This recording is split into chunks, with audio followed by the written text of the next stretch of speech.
Alrighty, looks like we are live. So welcome to Properties and Beers, the first one for the year.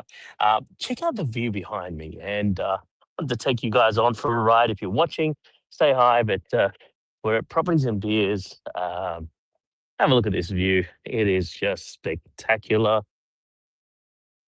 Lots of dive, getting ready for the dives. A few turtles spotted over here, around there. And I just thought I'd say hi. So if you're wondering where I am, we are in Gili Trawangan, Indonesia, not Bali. I know people are like, "Oh, aren't you always in Bali?" Today we're doing in Gili Trawangan, and we started off our New Year's here. So first New Year's over here in Gili Trawangan, with the beach view, and hopefully we're looking good here. So, watching Properties and Beers, welcome, welcome, welcome. Welcome back. For those that don't know me, I'm Goro Gupta, CEO and founder of Ethical Property Investments. We help everyday Aussies invest in high cash flow properties that really focus on doing good and making money. And really, Properties and Beers is about cutting through the noise and focusing on what actually matters in properties, real strategies, real cycles, and decisions that feel good years from now, right? We're not talking about like decisions that feel good from day one. We're talking about decisions that feel good, 5, 10 years from now, where you go, hey, I was glad I made that decision. Now, before I get started, we are going to have the official drink of the island. Um, and what are we doing? Extra Joss. You're like, what is this powder? So this powder is called Extra Joss. For the Indians, extra Josh, right? And for the Indonesians, you're in what it is. So it is a energy drink, basically Red Bull in a powdered form. And we have this in a very special way in Gili Island. So those that aren't aware, here's how we do it. I actually started last year doing it exactly, doing the exact same thing when I did the announcement for us switching over to ethical property investment. So it feels like a full circle moment. Here we go. Cheers, guys.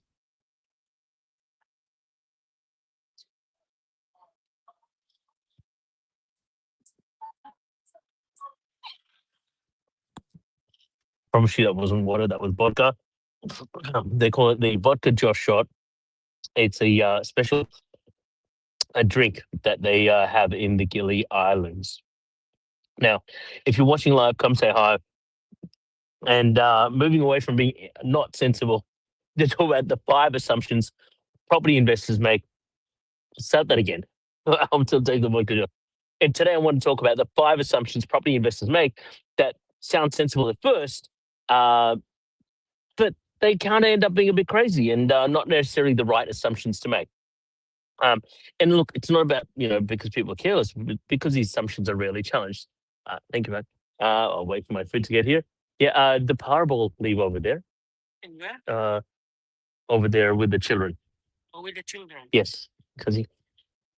Oh, I'm getting the food delivered. So we'll have to make this a fantastic properties and beers, something relatively quick. As you can see, we're live, so things happen when we're live, right?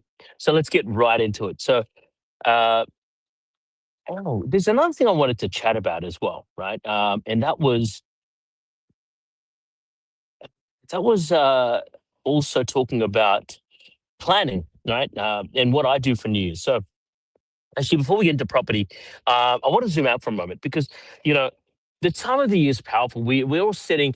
We're talking about when decisions are getting made. This is when momentum gets set, and when clarity matters more than activity. So one of the biggest lessons I've got from people like Tony Robbins is the idea of planning properly. We're not about goals, but really purpose-driven planning. What Tony Robbins calls the RPM. Some people may have heard the big rock. So we're talking about result. R stands for result. What you actually want. Purpose. Why it actually matters to you, and massive action. Or Tony Robbins calls it massive action plan, aligned focus steps. When people get stuck with property, it's rarely about the asset. It's because they're not usually clear on the results and the purpose isn't strong enough. A lot of people are like, hey, I want to buy property to make money. Well, for what purpose? Why do you want that money? And there will be challenges along the way, right? No, nothing's really a free ride. And so part of this is, as we talk today, I want to talk to you about something that's bigger than property. Think about the end result that you want your end investments to support. Your lifestyle, your family, your freedom, your impact. Hey, you might want to be sitting on a beach in Indonesia, hanging out and snorkeling with turtles. Even though it's a little bit overcast today, it is gorgeous here. And anyone that hasn't been to Gili Trawangan, the secret's kind of out. It's kind of like a favorite little island's grown up, as I was saying to Sedge during New Year's Eve. Um, you know, as I was saying, think about the end result you want your investment support, your lifestyle, family, freedom, your impact. Because property is just a vehicle. Clarity is the driver. Now, with that lens, let's talk about the 5 assumptions property investors make that sound sensible in first. So, assumption number one: property always goes up. So timing doesn't really matter. And you know what? Property does rise over time. It's a very forgiving asset. That's well established. What matters is how it rises. So property moves in long cycles, often described, especially by people like Catherine Cashmore, if you're watching, as 18-year rhythms made up of momentum phases, consolidation phases, and reacceleration. And it's not like this over 18 years. It's like it goes like this, right? And usually, if and understanding these cycles is really about alignment, not really prediction. And here's a key distinction, right? Major metro markets, typically now there's the exception to the rules, et cetera, et cetera. Typically they sort of more consistent, they tend to move steadily across full cycles and have 2 bumps effectively over 2 years, over 18 years, sorry. So 2 bumps over 18 years. And regional markets, they're really often experience a hot potato boom where shorter, sharper growth windows are driven by infrastructure, affordability, or lifestyle shifts, right? Or crazy viruses, right? So we have flat line, and all of a sudden we have a big bump over 18 years, and that's really uh, what happens when it comes to growth in regional areas. So both approaches can work well when they're chosen intentionally, right? And so when investors struggle, it's often because the asset doesn't matter their time horizon, cash flow needs, or even life plan. That's why I believe the calmest investors ask, does this property support my plan through different phases of the cycle? Because cycles don't need guessing, they need respect, my friends. And that's really important to keep in mind. And as we go further, oh geez, I wish I had another drink. It's good fun. Wow. The only way to have vodka straight. Those that have just joined me, I had some vodka Josh Tot on the island of Gili Trawangan. But let's chat about assumption number two. And by the way, this properties and beers might be a little bit of a longer one, but I want to add so much value for my first properties and beers for the year that capital growth will fix everything, right? Capital growth is really powerful. It's how wealth compounds because cash flow at the end of the day, when interest rates are going up, capital growth ends up becoming muted and cash flow is what supports focus. So when your strategy supports you week to week, month to month, decisions really feel easy. You're not reacting, you're actually choosing, right? Uh, Growth builds a destination. And at the same time, cash flow supports the journey. And that's really important to know because when those two things are aligned with a clear result and purpose, investing stops really feeling stressful and starts feeling more strategic because growth builds wealth and cash flow supports momentum at the end of the day. So it's important to create a good balance between the two. A lot of people are either cash for cash, cash flow, or growth, growth, growth. And it's important to know the key difference in the two. Um, Hello, it's at the back. Uh, and Sedge is here. You want to say hi? Yeah, you're alive. Alrighty. Uh, so let's chat about assumption number three. Apartments are cash flow positive. They're such a smart base. Oh, geez, where do I start with this one? Cash flow is really important, but structure matters just as much. Apartments can produce income, and for some key investors, they play a role where planning comes. Oh, sorry, where do I even start with this? Um, would you believe I've lost people who are potential investors to some of our projects to apartments because they believed a Airbnb in Melbourne City was better cash flow than a co-living house. And I don't know where to start with that, but here we go.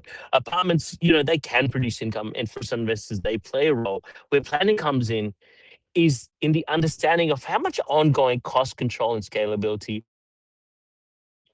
are longer term outcomes.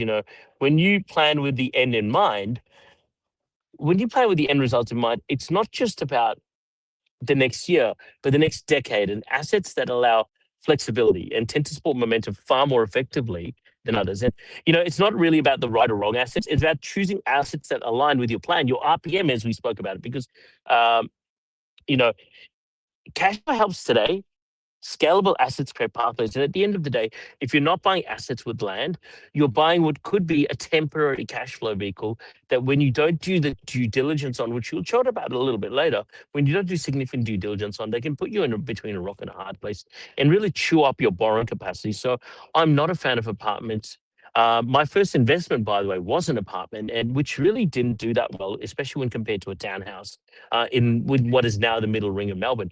Uh, in the same time, the apartment had grown, 60 grand. I made, geez, almost 400K in a townhouse. So you know what? Yeah, the apartment did grow, but at what cost? I could have bought two of those townhouses and done so much better.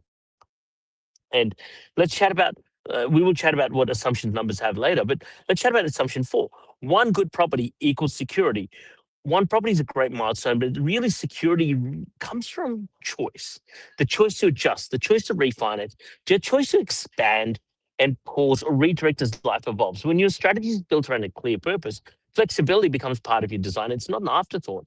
And that, my friends, is when investing starts to feel supportive instead of heavy, because security grows from flexibility at the end of the day, right?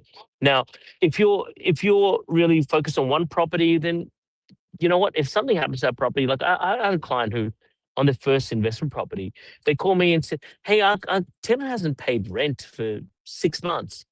And who's there to support that, right? If you've got a single purpose property and it's your first property and you're bleeding cash flow for 6 months, that's painful, right? And that's why I recommend people go for high cash flow options such as co-living, etc., where you've got multiple streams of income, or better yet, even multiple properties.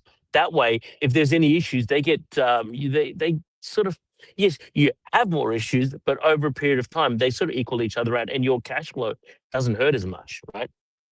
And assumption number five, if the numbers work on paper, they'll work in real life. And here's the thing, numbers matter, but life matters more. The strongest strategies are built with a margin. They really allow for change.